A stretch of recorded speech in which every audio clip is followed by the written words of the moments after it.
नमस्कार दोस्तों, welcome back to my channel. दोस्तों, आरबीआई का नया रूल आ गया है। वो क्या रूल है वो समझते हैं, प्लस और ये बैंक शेयरों पे कितना इम्पैक्ट कर सकता है, प्लस या माइनस, वो सारा चीज इस वीडियो में समझेंगे। देखिए, फ्राइडे की बात करें तो निफ्टी नो डाउट आपका 1.25% नेगेटिव है, लेकिन उसके कंपेरेटिवली आप अगर निफ्टी बैंक देखेंगे तो ये 2.25% का नेगेटिव है। आखिर निफ्टी बैंक में सडनली इतना बड़ा फॉल क्यों आया? देखिए, अगर आप निफ्टी बैंक की देखें तो ICICI bank 3%, PNB 2.5%, SBI 2.5%, Axis bank, कोई भी बैंक उठा के देख लीजिए, सारे के सारे बैंक जो है वो नेगेटिव में है। तो आरबीआई का ऐसा क्या नया रूल आ गया जिसकी वजह से इतना बड़ा फ्री फॉल हो गया? देखिए, आरबीआई जो है उसने क्या प्रपोज किया है, बैंक्स जो है वो लोन के साथ इंश्योरेंस पॉलिसी ऑटोमेटिकली अटैच नहीं कर सकते। होता क्या है, बैंक से आप कोई भी लोन लेते हो तो बैंक वाले क्या है, एक इंश्योरेंस पॉलिसी जो है वो उसके साथ अटैच कर देते हैं। और ये काफी बार ऐसा होता है कि लोगों को पता भी नहीं होता है या फिर उसको पूरी जानकारी नहीं दिया जाता है। तो इस चीज को लेके आरबीआई ने क्या बोला है कि कस्टमर जो है, मतलब जो आम जनता है, चूज करेगा कि इंश्योरेंस उसको लेना है कि नहीं लेना है। ऐसा कोई जबरदस्ती नहीं कर सकते, ना ही बिना कंप्लीट बताए कुछ कर सकते हैं। और क्या बोला है कि बैंक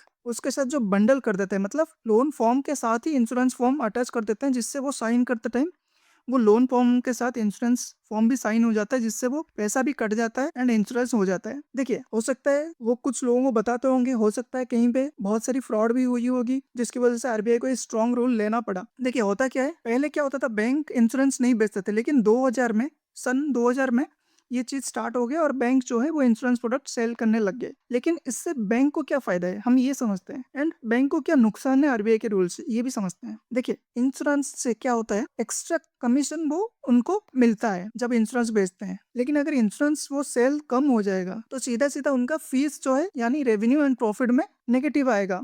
और सबसे बड़ी बात क्या है, बैंक जो है वो इंश्योरेंस से काफी अच्छा खासा मुनाफा कमाते हैं। लेकिन अब उस चीज को क्या है, आरबीआई जो है वो स्ट्रॉन्ग रूल लेके आ गया।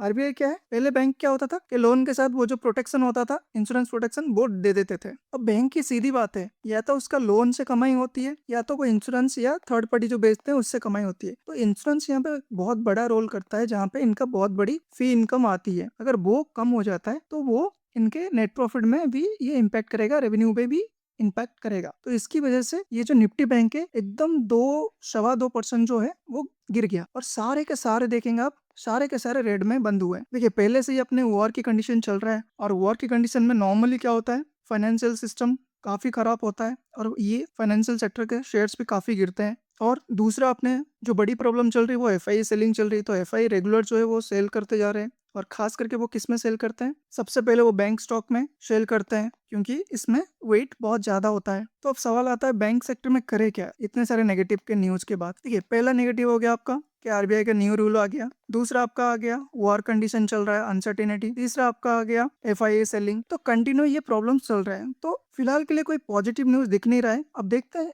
इन चीजों को मार्केट कैसे रिएक्ट करता है। एंड आप अपना रिव्यू कमेंट में जरूर बताएं कि आरबीआई का न्यू रूल कितना परसेंटेज बैंकों के रेवेन्यू एंड नेट प्रॉफिट में इम्पैक्ट कर सकता है। एंड आप अपना पैसा हमेशा प्रॉफिट कमाने के लिए नहीं, कभी कभी लॉस से बचाने के लिए भी सोच समझ के डिसीजन लेना जरूरी होता है। तो हमेशा ऐसे न्यूज से अलर्ट जरूर रहिए। मिलते हैं दोस्तों अगली वीडियो में कोई और शेयर के एनालिसिस के साथ। थैंक यू सो मच दोस्तों, please like share subscribe. Thank you.